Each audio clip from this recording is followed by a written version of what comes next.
पश्चिम बंगाल के चुनावी दंगल में मंगलवार को उत्तर प्रदेश के मुख्यमंत्री योगी आदित्यनाथ भी उतर चुके हैं। पुरुलिया की जनसभा में यूपी सीएम योगी आदित्यनाथ ने तृणमूल कांग्रेस और ममता बनर्जी पर जमकर निशाना साधा। योगी आदित्यनाथ ने इस दौरान ममता बनर्जी और राहुल गांधी के मंदिर जाने को लेकर भी तंज कसा है।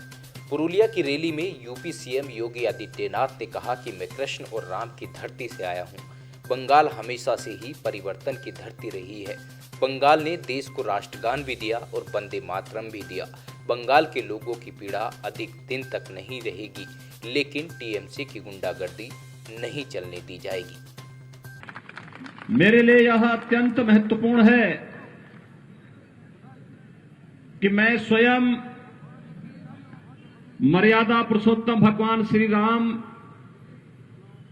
और लीलाधारी भगवान श्री कृष्ण की पावन धरती से परमहंस राम कृष्ण जी की इस पावन धरती पर आया हूं। इसके लिए मैं आप सबका हृदय से अभिनंदन करता हूं, स्वागत करता हूं।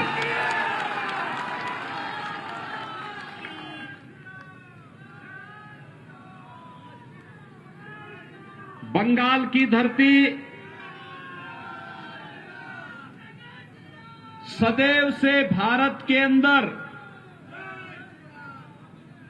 परिवर्तन की धरती रही है। देश को एक नई दिशा देने वाली धरती रही है। भारत के सांस्कृतिक राष्ट्रवाद की धरती रही है। इसी धरती ने रामकृष्ण परमहंस को देश को दिया, दुनिया को दिया। स्वामी विवेकानंद को इस धरती ने दिया। गुरुदेव रविंद्रनाथ टैगोर को इस धरती ने दिया। और देश के अंदर देश की आजादी को अपनी क्रांति के ज्वार से एक नई ऊंचाई तक पहुंचाने वाले देश के स्वाधीनता आंदोलन के हीरो नेताजी सुभाष चंद्र बोस भी तो इसी धरती ने देश को दिया था।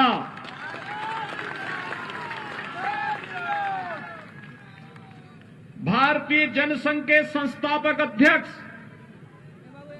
डॉक्टर श्यामा प्रसाद मुखर्जी भी बंगाल की ही धरती में पैदा हुए थे। भाइयों बहनों, महान वैज्ञानिक जगदीश चंद्र बसु की धरती भी बंगाल ही है। और भारत के अंदर अनेक आध्यात्मिक और सांस्कृतिक आंदोलन की गवाह बनी ये बंगाल की धरती। ये वही धरती है जिसने भारत को राष्ट्रगान जन गण मन भी दिया और जिस धरती ने वंदे मातरम का अमर गीत भी भारत को दे करके एक राष्ट्र गीत भी भारत की धरती को समर्पित किया। और इसलिए मैं बंगाल की धरती को कोटि कोटि नमन करता हूं। भाइयों बहनों, मैं आपके उत्साह का अभिनंदन करता हूं और मैं आपकी पीड़ा को भी जानता हूं। लेकिन ये पीड़ा ज्यादा दिन तक अब नहीं रहने वाली है। इसी का समाधान करने के लिए भारतीय जनता पार्टी आपके पास आई है और आपसे कहने के लिए आई है। मैं जब मंच पर आया तो मुझे 3 शहीद परिवार, भारतीय जनता पार्टी के जो कार्यकर्ता जिन्हें टीएमसी के परिवारों ने जिनकी हत्या कर दी थी, निर्मम हत्या कर दी थी, वे 3 परिवार इस मंच पर मेरे साथ यहां पर आए थे। उन्होंने मुझसे अपना परिचय दिया।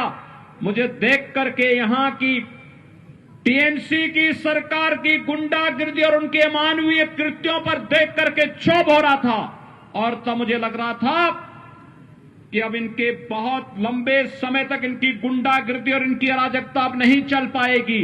मात्र 45 दिन बाकी हैं। 2 मई के बाद टीएमसी की सरकार की विदाई सुनिश्चित है।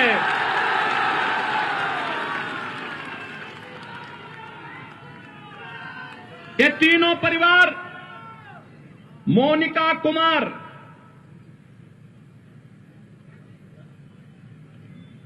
हरिराम महतो और कमीली टुडू, ये तीनों भारतीय जनता पार्टी के उन कार्यकर्ताओं के परिवार से हैं जो लोग शहीद हुए हैं। यहां की अराजकता के खिलाफ लड़ते लड़ते जिन्होंने शहादत पाई है, भारतीय जनता पार्टी के उन कार्यकर्ताओं के परिवारों से हैं। आप देख रहे होंगे मोनिका कुमार क्या उम्र है, इस उम्र में उसे विधवा बना दिया गया। ये टीएमसी के गुंडे एक कानून को नहीं मानते। और याद करना, 2 मई के बाद जब भारतीय जनता पार्टी की सरकार आएगी तो इन गुंडों को चुन चुन करके सजा दिलवाई जाएगी।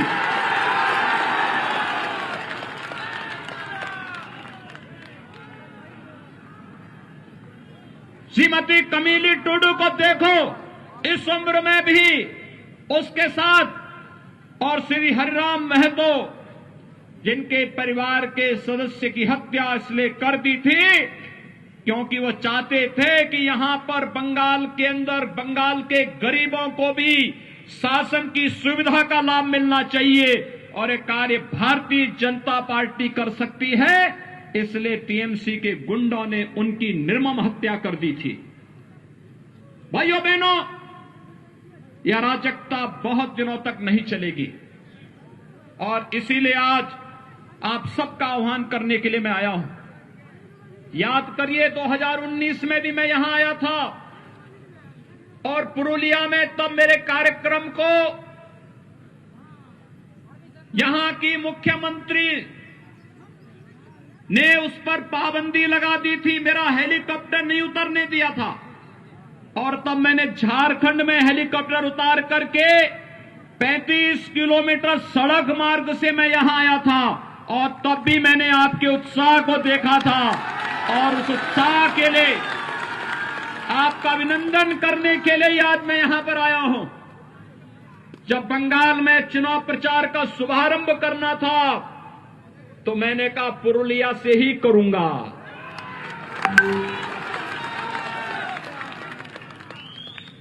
पुरुलिया से ही इसकी शुरुआत करूंगा। लेकिन मैं आज भी जब आया मैं देख रहा था अभी भी सत्ता का दुरुपयोग रुक नहीं रहा है। मैं देख रहा था जगह जगह से, हेलीकॉप्टर से मैं देख रहा था जगह जगह भारतीय जनता पार्टी के कार्यकर्ताओं को और जनता जनार्दन को इस सभा में आने से रोका जा रहा था। लेकिन जब मुझे कार्यकर्ताओं ने कहा कि यहां तो अभी सभा में भीड़ ही नहीं हो पाएगी, मैंने कहा चिंता मत करिए, मेरे पहुंचते ही भारतीय जनता पार्टी का बहादुर कार्यकर्ता सारे बंधनों को तोड़ करके सभा स्थल पर पहुंचेगा। और आज एक बार फिर से आपने साबित कर दिया है, हर प्रकार के अन्याय और अत्याचार के खिलाफ आप लोग लड़ते हुए अपनी मंजिल को प्राप्त करेंगे, इसमें कोई संदेह नहीं होना चाहिए। और आज ये सभा उस रूप में यहां पर प्रारंभ हो रही है। भाइयों बहनों, मुझे आश्चर्य होता है, ममता दीदी जय श्री राम के नारे से बहुत चिढ़ती है, और जब मैं यहां पे आया तो मेरा अभिवादन जय श्री राम कहकर के सभी लोगों ने किया।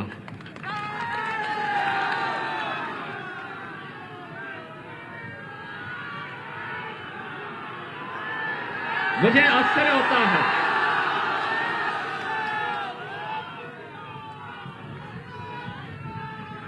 वैसे एक परिवर्तन तो हुआ है।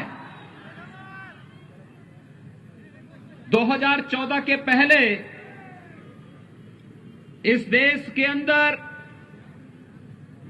एक ऐसी पीढ़ी, एक ऐसी नस्ल पैदा हो गई थी बड़ी संख्या में, जो मंदिरों में जाने को ये मानते थे कि उनके सेकुलरिज्म इससे खतरे में पड़ जाएगा। लेकिन आज मैं देख रहा हूं ममता दीदी भी अब मंदिर में जाकर के चंडी पाठ कर रही है। ये परिवर्तन है ना, ये है नया भारत। हर व्यक्ति को भगवान की शरण में जाना ही पड़ेगा।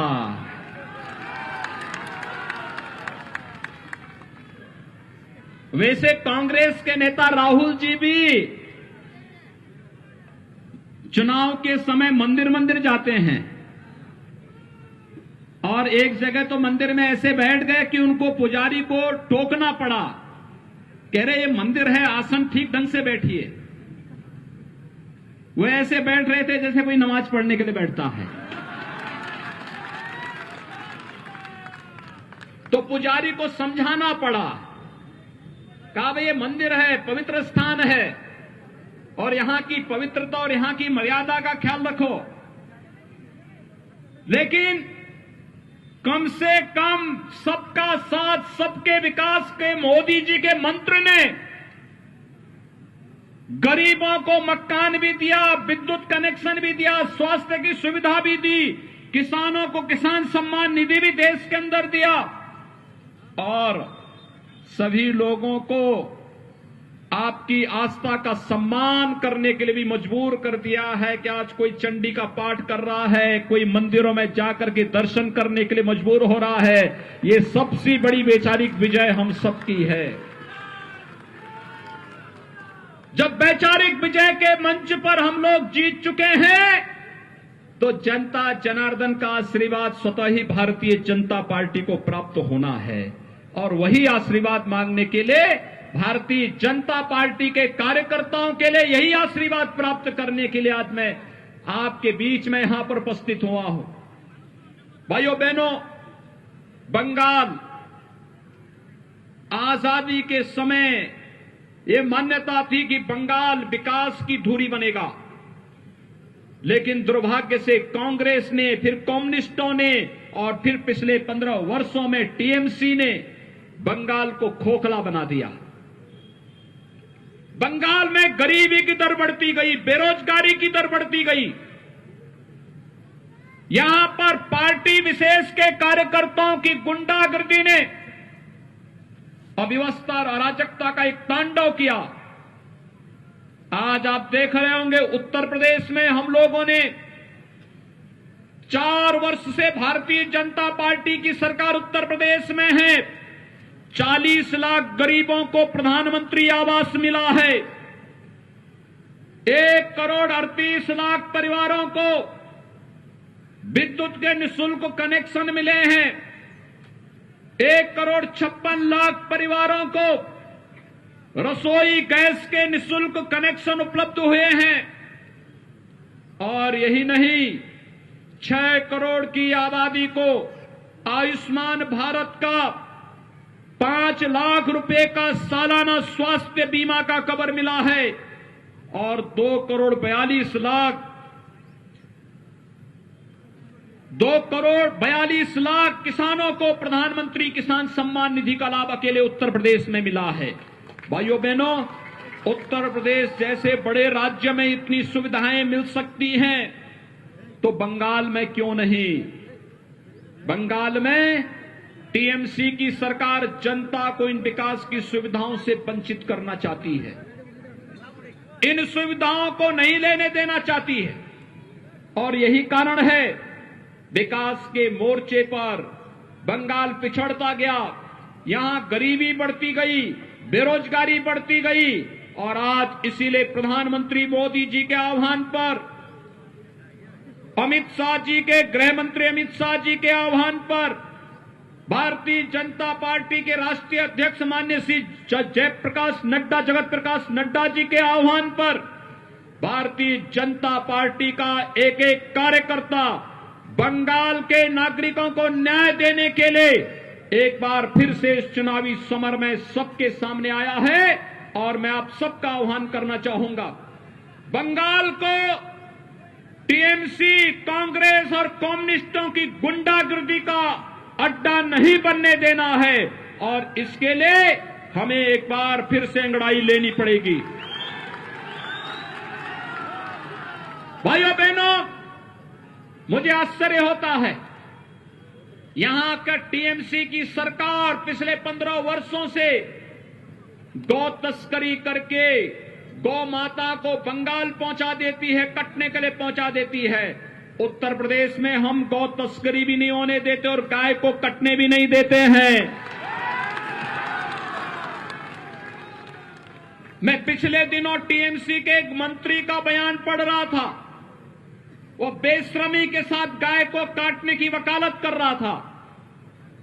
पता नहीं क्यों ममता दीदी ने उसे अपने मंत्रिमंडल में रखा था। उसको उसी दिन बर्खास्त करके बाहर का रास्ता दिखाना चाहिए था, लेकिन क्योंकि उनकी नेता स्वयं ही इस बात के लिए उनको प्रश्रय देती है।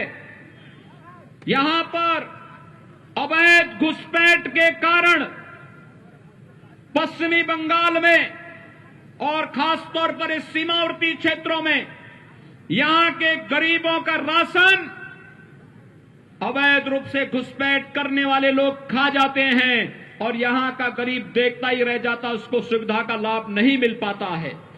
लेकिन भारतीय जनता पार्टी आज आपके सामने इन सभी समस्याओं का समाधान लेकर के आई है और इसलिए मेरी आप सबसे अपील है, भारतीय जनता पार्टी के प्रत्याशी श्री बानेश्वर महतो को भारतीय जनता पार्टी ने अपने प्रत्याशी के रूप में आपके बीच में उतारा है और मेरी आप सबसे अपील है, भाइयों बहनों, श्री बानेश्वर महतो एक जुझारू कार्यकर्ता है, आपके लिए लड़ाई लड़ने की क्षमता रखता है।